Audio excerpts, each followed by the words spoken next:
स्वागत है आपको एक बार फिर से मेरे YouTube चैनल पर।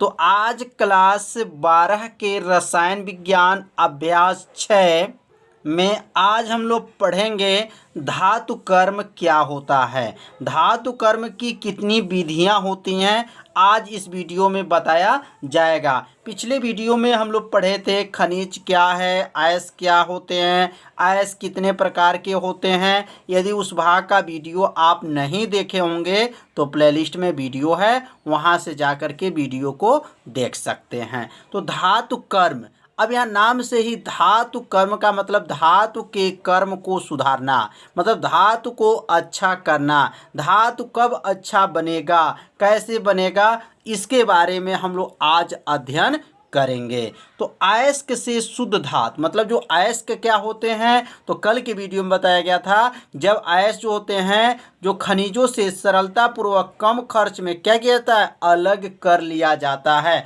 और अयस्क कहाँ से प्राप्त होते हैं, तो अयस्क जो है खानों से प्राप्त होते हैं जिसमें कंकड़ पत्थर बालू आदि पदार्थ चिपके होते हैं। तो यहाँ लिखेंगे धातु कर्म, अयस्क से शुद्ध धातु प्राप्त करने की जिन भौतिक एवं रासायनिक प्रक्रमों का प्रयोग किया जाता है, इस क्रिया को धातु कर्म कहते हैं। मतलब अयस्क से जब शुद्ध धातु जब प्राप्त करेंगे तो जिन भौतिक तथा रासायनिक, मतलब कुछ भौतिक विज्ञान और कुछ रासायनिक विज्ञान, मतलब भौतिक का भी नियम और कुछ रासायनिक का भी इसमें प्रक्रम का प्रयोग किया जाएगा। इस क्रिया को ही क्या कहेंगे, धातु कर्म कहते हैं।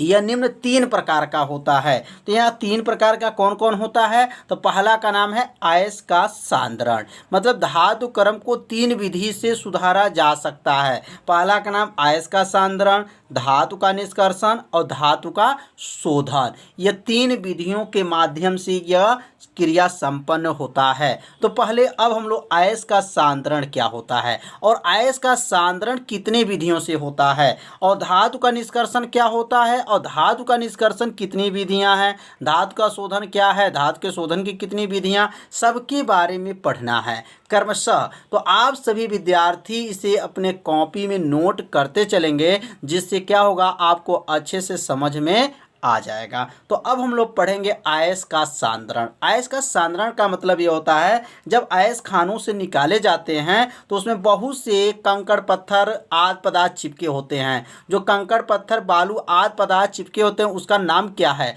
तो उसका नाम अघात्री कहा जाता है। कंकड़ पत्थर बालू को ही क्या कहेंगे, अघात्री या मैट्रिक्स कहते हैं। इन अयस्कों से जब उसको अलग किया जाता है, अलग करने की विधि ही क्या कहलाएगा, अयस्क का सांद्रण कहलाएगा। तो आप सभी विद्यार्थी अपने कॉपी में से नोट कर लीजिए कि अयस्क जब खानों से निकाले जाते हैं तो इसमें बहुत से अघात्री या मैट्रिक्स मिले होते हैं। इन अयस्कों से अलग करने की विधि को अयस्क का सांद्रण कहते हैं। तो समझ में आ गया होगा कि अयस्क का सांद्रण क्या है। जब अयस्क जब खानों से निकालते हैं तो उसमें कंकड़ पत्थर बालू आदि पदार्थ चिपके होते हैं। इन पदार्थों को अलग करने की विधि ही अयस्क का सांद्रण कहलाता है। तो अयस्क का सांद्रण आप सभी विद्यार्थी समझ लिए होंगे। अयस्क के सांद्रण के लिए बड़े बड़े अयस्कों के टुकड़ों को पीसकर बारीक बना लिया जाता है। जो अयस्क का जब सांद्रण करेंगे तो बड़े बड़े जो अयस्क होते हैं उसको टुकड़ों को पीस करके बारीक बना लिया जाता है और इसे अलग करने की विधि को अयस्क का सांद्रण कहते हैं। इसको अलग करने की जो विधि होता है उसको क्या कहेंगे, अयस्क का सांद्रण कहते हैं। अयस्क का सांद्रण कितने विधियों द्वारा होता है, तो याद रखेंगे अयस्क का जो सांद्रण होता है वो 3 विधियों से होता है। तो अयस्क का सांद्रण समझ में आ गया होगा। और अयस्क का सांद्रण कितने विधियां होती हैं, अब 3 विधियां होती हैं और 3 विधियों के बारे में समझेंगे। तो इसे अपने कॉपी में क्या कीजिए, नोट कर लीजिए या इसे शॉर्ट स्क्रीन ले लीजिए, अपने कॉपी में से जरूर नोट कीजिए। इसे 2 बार पढ़ लीजिए, आपको निश्चित है अयस्क का सांद्रण की परिभाषा आपको याद हो जाएगा। तो अयस्क का सांद्रण जो है 3 विधि होता है। पहला विधि का नाम है गुरुत्व पृथक्करण विधि होता है, दूसरा जो होता है झांक पलवन विधि होता है, और तीसरा जो विधि है वो चुंबकीय विधि होता है। तो गुरुत्व पृथक्करण विधि क्या है? गुरुत्व पृथक्करण विधि में होता क्या है? तो या इस विधि में जो है भारी जो अयस्क होते हैं, जैसे स्टेनस ऑक्साइड का सूत्र होता है SnO2, तथा फेरिक ऑक्साइड इसका सूत्र होता है Fe3O4 का सांद्रण किया जाता है। इस विधि में अयस्क के पीसे हुए टुकड़े को खौलते हुए पानी में मिला देते हैं। तो इसका मतलब होता है कि गुरुत्व पृथक्करण विधि में जब इसका सांद्रण किया जाता है तो इसमें भारी जो अयस्क होते हैं, जैसे स्टेनस ऑक्साइड होता है और फेरिक ऑक्साइड होता है, इसका सांद्रण इसमें किया जाता है। और इस विधि में क्या होता है, अयस्क के जो टुकड़े होते हैं उसको पीस करके बारीक बना लेते हैं और खौलते हुए पानी में इसको क्या करते हैं, मिला देते हैं। तो जो अशुद्ध पदार्थ होता है, जो खराब पदार्थ होता है, जो मिट्टी रहता है, वह पानी में क्या होता है, घुल जाता है, और कम घनत्व वाला पानी के ऊपर और अधिक घनत्व वाला पानी के नीचे जाकर के क्या होता है, बैठ जाता है। इस तरह से हम इनको अलग अलग कर लेते हैं। तो समझ में आ गया होगा कि गुरुत्व पृथक्करण विधि में क्या होता है कि इस विधि में अयस्क के जो पीसे हुए जो टुकड़े हैं खौलते हुए पानी में क्या करेंगे, मिला देते हैं, और अशुद्ध पदार्थ पानी में घुल जाता है, कम घनत्व वाला पानी के ऊपर और अधिक घनत्व वाला पानी के नीचे बैठ जाता है। इस तरह से इनको हम अलग अलग कर लेते हैं। मतलब उसके अंदर जो मिट्टी कंकड़ जो भी चीज़ें इसमें चिपके होते हैं अयस्क के अंदर, वह क्या होते हैं, यहाँ पे जो है अलग हो जाते हैं। तो समझ में आ गया होगा कि गुरुत्व पृथक्करण विधि में क्या है, खौलते हुए पानी में अयस्क के टुकड़ों को डालेंगे, जो अशुद्ध पदार्थ रहेगा पानी में घुल जाएगा, और जो कम घनत्व का रहेगा वह पानी के ऊपर चला जाएगा, जो अधिक घनत्व वाला रहेगा वो पानी के नीचे चला जाता। इस तरह हम इनको अलग अलग कर लेते हैं। अब हम लोग मोस्ट IMP पढ़ेंगे झांक पलवन विधि द्वारा। यह क्वेश्चन जो कई बार परीक्षा में आ चुका है कि झांक पलवन विधि क्या है।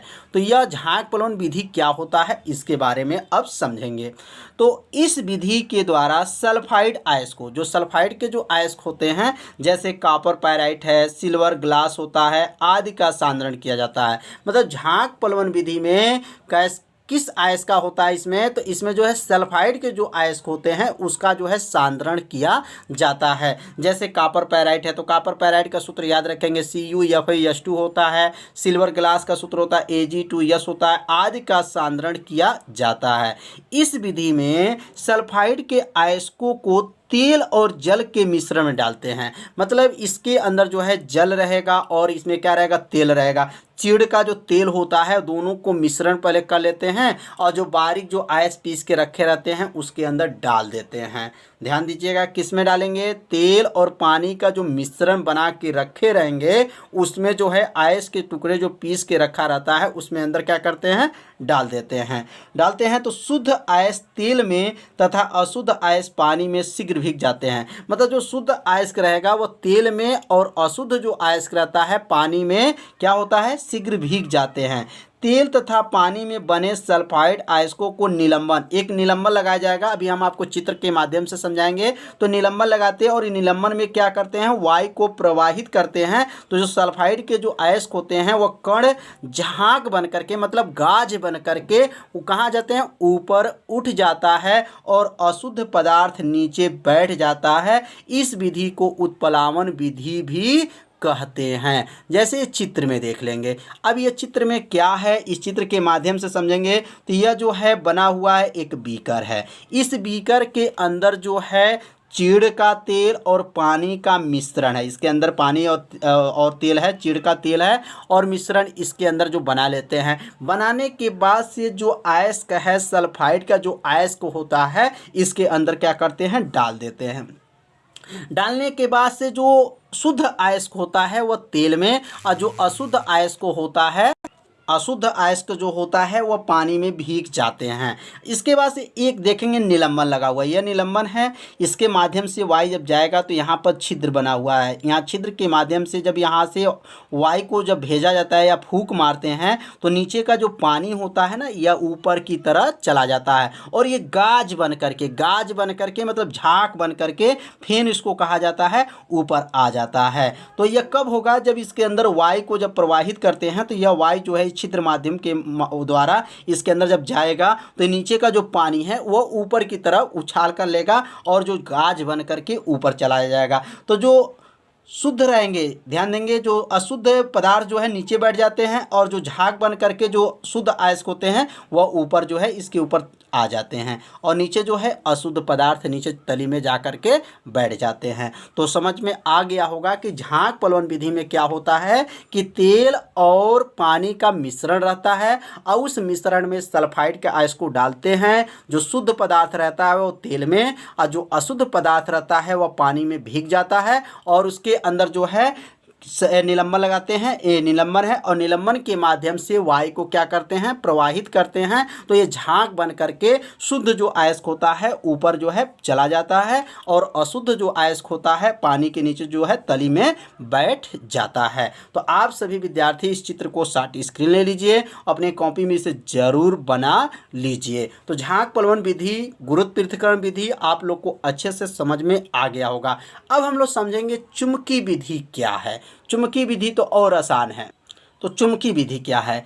इस विधि में जब अयस्क में चुम्बक डाला जाता है तो इसमें जो है लोहे का निष्कर्षण ज़्यादा होता है। लोहे का जो है सल्फाइड का जो अयस्क होते हैं इसमें जो इसका प्रयोग किया जाता है, क्योंकि चुंबकीय विधि मतलब इसमें चुम्बक का जब इसको सटाया जाएगा तो जो चुंबकीय पदार्थ रहता है उसको सट करके अलग हो जाता है और अचुंबकीय पदार्थ मतलब मिट्टी, कंकड़, बालू जो भी है वहीं पर रह जाता है। तो इसमें जो है ज़्यादा इसमें जो है अयस्क किसका प्रयोग करते हैं? तो चुंबकीय पदार्थ वाले का अयस्क का प्रयोग किया जाता है जिसमें चुम्बक को सटाने पर वह उसमें चिपक जाए और अशुद्ध पदार्थ जो रहता है वहीं पे रह जाए। तो इसको लिख लीजिए अपने कॉपी में कि इस विधि में जब अयस्क में चुम्बक डाला जाता है तो चुंबकीय पदार्थ इससे सट कर अलग हो जाता है तथा अचुंबकीय पदार्थ वहीं पर रह जाता है। मतलब जो कंकड़, पत्थर, बालू आदि पदार्थ रहते हैं वहीं पे रह जाएंगे और चुंबकीय जो पदार्थ रहता है वह क्या होता है? उसके अंदर जो है चिपक जाते हैं और अलग हो जाते हैं। ऐसे भी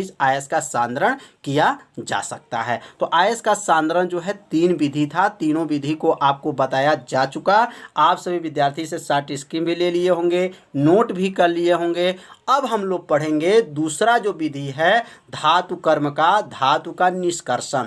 धातु कर्म की 3 विधियां थी। तो अयस्क का सांद्रण हो चुका। अब अयस्क का जब सांद्रण हो चुका तो अब क्या किया जाएगा? धातु का निष्कर्षण किया जाएगा। और जब धातु का निष्कर्षण संपन्न हो जाएगा तब क्या किया जाएगा? धातु का शोधन किया जाएगा। तो अब धातु का निष्कर्षण कैसे करेंगे? तो धातु का निष्कर्षण कब होता है? जब अयस्क का सांद्रण हो जाता है तब जाकर के धातु का निष्कर्षण होता है। तो धातु का निष्कर्षण जब भी लिखेंगे परिभाषा तो वहां लिखेंगे सांद्रित अयस्क। अब ये सांद्रित अयस्क क्यों लिखेंगे? क्योंकि अभी हम लोग क्या किए हैं? सांद्रण किए हैं। जब सांद्रण हो चुका है तो उस अयस्क का नाम क्या होता है? सांद्रित अयस्क से शुद्ध धातु प्राप्त करने की पूर्ण क्रिया को धातु का निष्कर्षण कहते हैं। धातु का निष्कर्षण कब होगा? जब सांद्रित अयस्क जब क्रिया संपन्न हो जाता है उससे शुद्ध धातु प्राप्त करने की पूर्ण क्रिया को धातु का निष्कर्षण कहते हैं। धातु का निष्कर्षण कितनी विधियों से होता है? तो धातु का निष्कर्षण जो है निम्न विधियां हैं, क्रमशः 1 2 3 4 करके आपको बताया जाएगा और आप सभी विद्यार्थी से नोट कर लीजिएगा। तो पहला जो है धातु का निष्कर्षण की विधियां जो है, पहला जो है निस्तापन है। क्या है? निस्तापन है, भर्जन है, प्रगलन है, सिंटर क्रिया है। ये 4 क्रिया संपन्न होने के बाद तब क्या किया जाएगा? धातु का शोधन किया जाएगा। पहले अयस्क का सांद्रण किए, अयस्क का सांद्रण होने के बाद से उस अयस्क का नाम क्या हो जाता है? सांद्रित अयस्क होता है। सांद्रित अयस्क से जब शुद्ध धातु प्राप्त करते हैं तो उस विधि का नाम क्या होता है? धातु का निष्कर्षण होता है। धातु का निष्कर्षण कितनी विधि से होता है? धातु का निष्कर्षण 4 विधि है। पहला निस्तापन है, भर्जन है, प्रगलन है, सिंटर क्रिया है। अब निस्तापन क्या है, भर्जन क्या है, प्रगलन क्या है, सिंटर क्रिया क्या है, अब इसके बारे में समझेंगे। तो आज का वीडियो कैसा था, आप सभी विद्यार्थी जरूर कमेंट कीजिए। वीडियो को लाइक कर दीजिए। यदि चैनल पर आप पहली बार आए हैं तो चैनल को सब्सक्राइब कर लीजिए, घंटी दबाना मत भूलिए। तो आज का जो पढ़ाई है इतना ही रहेगा। कल का जो पढ़ाई होगा धातु के निष्कर्षण के जो प्रकार हैं, विधियां हैं, निस्तापन, भर्जन, प्रगलन, सिंटर क्रिया, कल के वीडियो में इसको बताया जाएगा। तो कल का वीडियो आप सभी विद्यार्थी देखना न भूलिएगा। यह प्रतिदिन शाम को 7 बजे केमिस्ट्री का लाइव क्लास चलता है, 6 बजे फिजिक्स का लाइव क्लास चलता है। तो आप सभी विद्यार्थी कल वीडियो देखना न भूलिएगा। तो कल मिलते हैं शाम को 7 बजे। तब तक के लिए सभी विद्यार्थियों को नमस्कार।